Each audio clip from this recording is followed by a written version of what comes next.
таяуда әлеуметтік желіде Абайды мен ұлы адам деп санамаймын, ұлы адам деп танымаймын. Өйткені ол тіпті ауылды да басқармаған, ешқандай белсенді әрекет жасамаған, халық үшін ешқандай еңбек сіңбеген, жай ақыл айтып кітап жазған. Оның орнына мен Жәнібек Керей, Абылай хандарды ұлы тұлға санаймын, өйткені олар нақты халық үшін еңбек етті деп айтқан бір кәсіпкердің видео ролигі шықты. Соған байланысты адамдардың арасында түрлі пікірлер айтылып жатыр. Мен де осы мәселеге орай өзімнің пікірімді айтып кеткім келді. Өйткені бұл мәселе шынында да біздің ұлт үшін, қазіргі ұрпақ үшін үлкен маңызды мәселе. Өзін өзі жетілдіру ғылымының бір білгірі, қазіргі кезде кітаптары ондаған тілге аударылып, миллиондаған дана болып шығып жатқан Брайан Трейси, американдық. Соның мынадай сөзі бар. Пайдалы, егер бір ақпарат дейді, жаңағы біреу тыңдап, сол ақпаратты көкейіне тоқып қойса, ол жай ақпарат болады.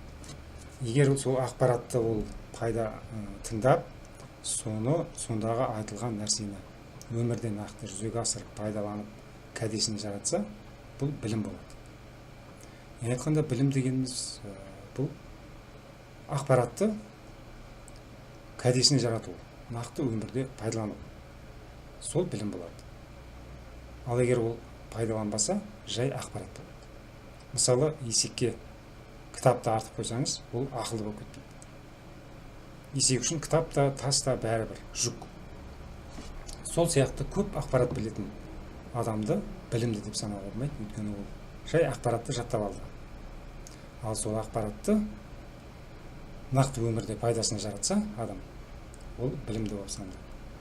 Ол Абайдың мысалы бір ғана сөзін мысалы өмірде пайдаланып, нақты кәдесіне жаратса адам, ол адам кедейшіліктен құтылып, бай, бақуатты, жақсы өмір сүреді. Өйткені мен бұған сенетін осы ұлы Абайды білмесе де, тыңдамаса да, басқа шет елдің көптеген адамдары сол Абайдың айтқан сөзін ұстанымын ұстанып жүріп, бай, бақуатты халықтарға айналып отыр. Ұлы Абай айтады: өтірік, өсек, мақтаншақ, егіншек, бекер, мал шашпақ, 5 дұшпаның сенсеңіз. Өтірік, өсек, мақтаншақ, егіншек, бекер, мал шашпақ, 5 дұшпаның сенсеңіз. Осыны санасына сіңіріп адам, осыны өмірде нақты пайдалана білсе, ол адам ешқашанда кедейліктің қамытын кимейді. Мен оған кәміл сенемін. Өйткені соны пайдаланып жүрген адамдар, мысалы, әрбір батыстың тұрғыны, мысалы, мемлекеттен ештеңе күтпейді, олардың санасына сіңіп қалған. Дүниеге баласы келген кезде бірден жаңағы оны сақтандырады, сөйтіп есеп шот ашып, есеп шотына ақша салып отырады. Кәмелеттік жасқа толған кезде оның есеп шотында қомақты жақсы ақша болады.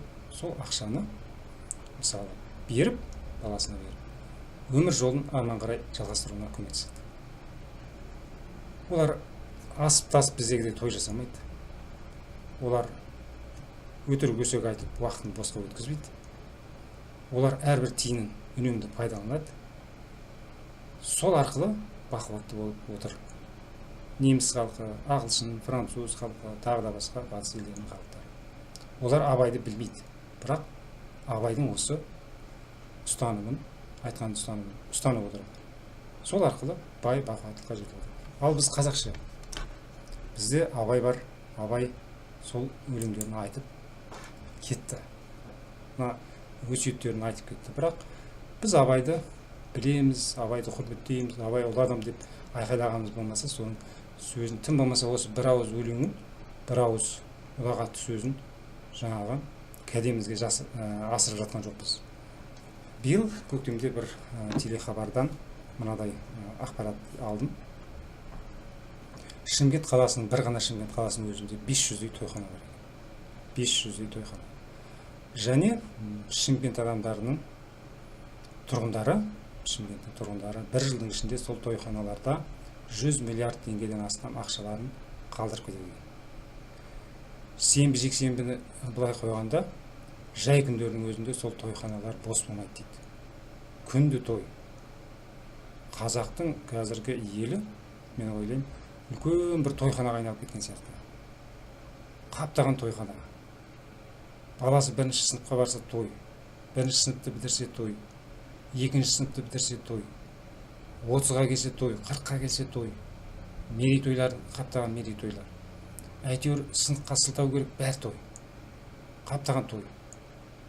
Байлар ақшаларын шашып, неше түрлі ысырапшылдықтың керемет үлгілерін көрсетеді тойда. Кедейлер кредит алып, қарызға белшесіне батып, той жасап жатыр. Байлардан қалмайық деп. Тіпті өлікті жөнелтудің өзі тойға айналып кетті. Өлікті жөнелту. Ол да ысырапшылықтың бір керемет бір үлгісі болып кетті. Сөйтіп, қазақ елі үлкен тойхана болып кетті. Ал енді осы тойда, мысалы, Абайдың айтқан 5 дұшпанның 5-еуі де көрініс береді екен. Бірінші тойда өтірік айтылады. Өтірік адамдар мақтайды, бірін-бірі өтірік тілек айтады. Жаңа жаттап алған тілектерін бір жаны ашып, шын жүрегімен айтып жатқан ешкім жоқ. Бәрі арақ ішіп алып, өтірік бірін-бірі мақтап, өтірік қолпаштап жатады. Яғни айтқанда өтірік айтылады тойда. Өсек айтылады тойда. Тойда міндетті түрде мақтаншылық. Той жасаған адам міндетті түрде мақтану үшін жасайды. Мақтаншылықтан енді бір қазір біз алдымызға жан салмайтын болып кеттік. Көктемде бір тойда, мысалы, Шымкентте салған бір тойда $180 мың торт жасатыпты. Тортты $180 мың торт жасату деген енді бұл есуастықтың бір ең бір үлкен бір үлгісі шығар деп ойлаймын.